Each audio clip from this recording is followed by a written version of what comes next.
Hello दोस्तों, DMT classes में आपका स्वागत है। आइए आज हम क्लास 9th 10th 11th और 12th के बच्चों के लिए जो केमिस्ट्री का एक सब्जेक्ट का एक टॉपिक होता है एल्केन। एल्केन यानी हाइड्रोकार्बन, जब आप उसका नामकरण करना सीखेंगे आईयूपीएसी नाम में, तो एल्केन, एल्कीन, एल्काइन, इन सभी चीज़ों को आपको पढ़ना ही पड़ेगा। तो मैंने उसमें क्या किया कि पहला टॉपिक लिया सबसे पहले एल्केन। तो एल्केन को अगर हमें समझना है तो देखिए, इसका सामान्य सूत्र होता है। सामान्य सूत्र का मतलब आपके दिमाग में ये आ गया कि सामान्य सूत्र क्या होता है। तो सामान्य सूत्र का मतलब कि ऐसा सूत्र जिसको आप सभी एल्केनों में लागू कर सकते हैं। जैसे मान लीजिए, अगर मैं एन की जगह पे 2 रखता हूँ तो सी तो होगा ही, एन की जगह पे मैं 2 रखता हूँ, हाइड्रोजन है तो हाइड्रोजन होगा ही, और यहाँ 2 है तो 2 होगा ही, यहाँ एन का मान मैं 2 रखूँगा तो 2 होगा ही, और यहाँ प्लस है तो प्लस, और ये 2। इसको अब सॉल्व करूँगा तो ये क्या होगा, तो C2 हो जाएगा, और 2 दूना 4 और 4 तो 6। यानी कि ऐसा सूत्र, यानी कि इसका आप ऐसे पढ़ सकते हैं कि 2 दूना 4 और 4 2 6, यानी जितने कार्बन होंगे उसके 2 गुना से अगर 2 अधिक, यानी 2 है तो 2 दूना 4 और 4 2 6, यानी उतने 2 गुना से अधिक, अगर 2 अधिक हाइड्रोजन अगर उपस्थित हैं तो कहा जाएगा कि ये क्या है, तो ये आपका एल्केन है। ठीक, इसके प्रत्यय, यानी इसमें मैंने लिखा है प्रत्यय। प्रत्यय का मतलब कि जब एल्केन का हम नाम लिखते हैं तो आपने पढ़ा होगा कि उपसर्ग और प्रत्यय। तो जो उपसर्ग होता है वो शब्द के पहले जुड़ता है, उपसर्ग शब्द के पहले जुड़ता है। लेकिन हम जब आईयूपीएसी नाम में अगर इसमें मैंने यूज किया है प्रत्यय, तो प्रत्यय जो होता है वो शब्द के अंत में जुड़ता है। ठीक, तो जो एल्केन है उसके अंत में हम लोग क्या जोड़ते हैं, तो एन जोड़ते हैं। ठीक, फिर उसके बाद पहचान आप 2 से 3 विधियों से कर सकते हैं। कोई भी श्रृंखला अगर उसके मध्य सिंगल आबंध आ रही है, जैसे मान लो देखो इसमें सिंगल आबंध है, इसमें सिंगल आबंध है, ये सभी सिंगल आबंध है, तो ये कहा जाएगा कि एल्केन की श्रृंखला है। ठीक, दूसरा, अगर श्रृंखला मिल जाएगा तो हम उसको आबंध से पहचान सकते हैं। अगर नाम मिल जाएगा, अगर नाम में अंत में एन जुड़ा है तो भी आप पहचान सकते हैं कि वो क्या है, तो एल्केन है। एक और विधि ये है जो मैंने अभी बताया है कि उसमें आप कार्बनों की संख्या गिन लीजिए, फिर उसमें हाइड्रोजनों की संख्या गिन लीजिए, अब फिर दोनों को देखिए कि जितने कार्बन हैं उससे 2 अधिक हाइड्रोजन है या नहीं। अगर उससे 2 हाइड्रोजन अधिक है तो हम कहेंगे कि जो हमारा श्रृंखला है वो एल्केन का श्रृंखला है। ये तो अभी पहचान हो गई। अब आते हैं इसका नाम। तो नाम लिखने के लिए सबसे पहले, अगर आपको एल्केन अगर आप पढ़ रहे हैं तो सबसे पहले आपको ये पता होना चाहिए कि जब एक कार्बन होगा तो एक कार्बन के लिए हम लोग लिखते हैं मेथ। मैं ये मान के चल रहा हूँ कि आप लोग को ये सब पता होगा। मेथ अगर ये आपको नहीं पता होगा तो मैंने इस पर वीडियो बना रखा है, आप जाके उसको देख सकते हैं। C1, और यहाँ हो जाएगा C2। C2 के लिए क्या लिखते हैं, तो एथ। ठीक, C3 के लिए लिखा जाता है प्रोप। C4 के लिए लिखा जाता है ब्यूट। C5 के लिए लिखा जाता है पेंट, और C6 के लिए लिखा जाता है हैक्स, और C7 के लिए लिखा जाता है हैप्ट, और C8 के लिए लिखा जाता है ऑक्ट, और एक अंतिम है C9 का मतलब कि नॉन। यानी कि आप ऐसे समझेंगे कि जब एक कार्बन आएगा तो आप उसके जगह पे लिख सकते हैं मेथ, जब 2 कार्बन आएगा तो एथ, 3 कार्बन आएगा तो प्रोप, 4 कार्बन आएगा तो ब्यूट, और 5 कार्बन आएगा तो पेंट। आप इसको भी ऐसे याद कर सकते हैं। कुछ ऐसे आएंगे जो आपके थोड़ा सा परिवर्तन होंगे, नहीं बाकी सारे मिलते जुलते आएंगे। जैसे देखिए 9 से 9 होता है और 9 से नॉन हो जाएगा। ठीक, अ से 8 होता है, अ से ऑक्ट हो जाएगा। 7 होता है तो 7 में क्या हैप्ट आता है, तो आप हैप्ट में थोड़ा सा याद कर लेंगे। ये कुछ ऐसे होंगे जो इनको याद करना ही पड़ेगा। C6, अब C6 आ गया है एक्स, यानी 6 को कैसे पढ़ते हैं, 6 एक्स आता है तो इसको आप पढ़ सकते हैं एक्स, इसमें भी एक्स आ रहा है तो यानी यही है, बस यही इसमें एक्स आ रहा है तो हैक्स हो जाएगा। प से 5, प से पेंट। इसी तरह आप सबको याद कर सकते हैं। कुछ ऐसे हैं जैसे C1 C2 C3 C4, इसको आप याद कर लेंगे, मेथ एथ प्रो।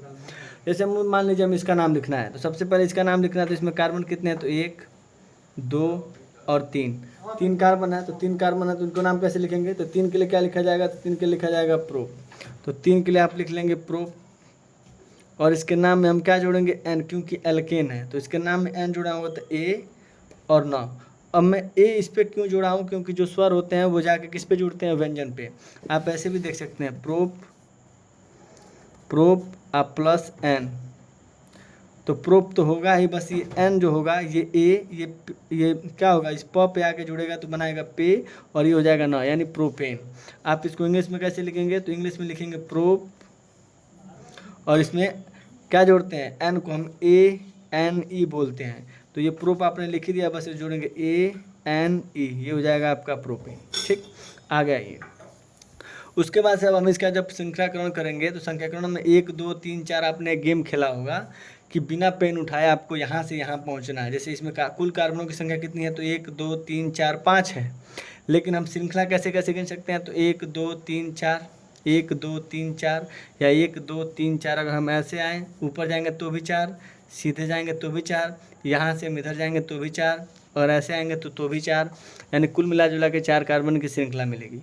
फिर ये देखा जाएगा कि जो मैंने श्रृंखला लिया है उसके साथ अनुलग्न क्या जुड़ा है। ये सारी चीज़ें आपको पता होनी चाहिए, तभी आप नामकरण को अच्छे से कर पाएंगे। किसी भी लेवल का बना हो, नीट तक के अगर लेवल का अगर IUPAC नाम बनाए, अगर आपको ये सारे नियम पता होंगे तो आप उसको सॉल्व कर लेंगे। आसान है, तरीका है, अगर सबको पता है तो सबको हो जाएगा।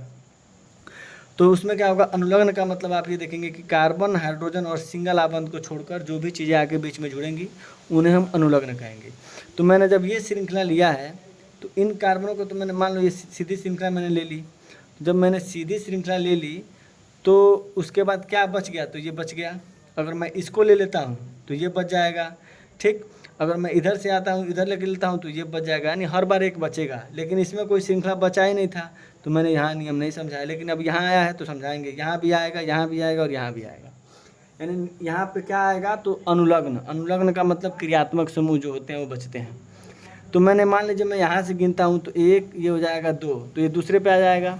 मैं इधर से गिनूँगा तो दूसरे पे आएगा, इसको बोलते हैं संख्याकरण। और जब मैं इधर से गिनूँगा तो 1 2 3 तीसरे पे आएगा। तो जिधर से नज़दीक होगा उधर से हम लोग क्या करेंगे, काउंटिंग करेंगे। तो 1 2 3 4, तो दूसरे पे मेथिल है तो लिखेंगे 2 मेथिल, ये हो जाएगा 2 मेथिल। इसका नाम मेथिल है तो 2 मेथिल हो गया। फिर कितने कार्बन की श्रृंखला है, तो 4 कार्बन के लिए। 4 के लिए क्या लिखते हैं, तो ब्यूट, तो ये हो जाएगा आपका ब्यूट। और ब्यूट हो गया तो इसके नाम में हम N जोड़ेंगे क्योंकि सब में सिंगल आबंध है, तो ये हो जाएगा A और ये हो जाएगा 9, यानी 2 मेथिल ब्यूटेन। अगर आप चाहेंगे तो आप इधर से भी लिखेंगे तो ये आ जाएगा 1 2 3 4, फिर इधर से गिनेंगे तो 1 2, तो दूसरे पे ये आ जाएगा। कोई भी श्रृंखला लोगे तो 2 ही पे आएगा। फिर हम आते हैं अगले पे, ये तो इधर से गिनेंगे तो दूसरे पे दोनों आ जाएंगे, इधर से गिनेंगे तो तीसरे पे दोनों आएंगे। 1 2 3 4 कार्बन की श्रृंखला मिलेगी, इसको आप बात समझ सकते हैं। यानी कि इधर से 1 2 तो दूसरे पे 2 मिल गए, आगे बढ़ेंगे 3, ये हो जाएगा 4। तो यहाँ से 1 2 3 और 4। दूसरे पे मेथिल है तो लिखेंगे 2 मेथिल, यानी दूसरा पे मेथिल है 2 मेथिल। और क्या दूसरे पे है, तो 2 क्लोरो, तो लिखेंगे 2 क्लोरो, 2 क्लोरो।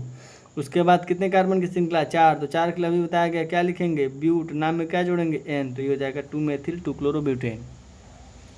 अब इसको लिखना है तो 1 2 3 4 5, ऊपर जाएंगे तो 5, 1 2 3 4 5, आगे जाएंगे तो भी 5, इधर से गिनेंगे तो भी 5, यहाँ से गिनेंगे तो भी 5। तो मैं यहाँ से गिनूंगा क्योंकि इधर से गिनूंगा तो दूसरे पे आ जाएगा, और इधर से गिनूंगा तो 1 2 3 4 ये चौथे पे आएगा। तो यहाँ से गिनूंगा 1 2 3 4 और 5। नियम क्या है, पहला नियम ये कि बड़ी से बड़ी श्रृंखला होनी चाहिए, उससे बड़ी श्रृंखला पूरी श्रृंखला में ना हो।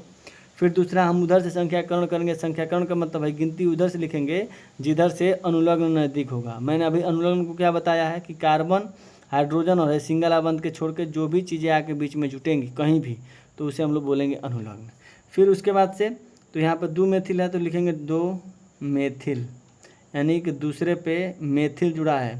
कितने कार्बन की श्रृंखला में, तो 5 कार्बन की श्रृंखला में। उसमें कौन सा आबंध है, तो सिंगल आबंध, तो ये हो जाएगा पेंटेन। फिर से मैं इसको बताता हूँ कि आप इसको कैसे पढ़ेंगे।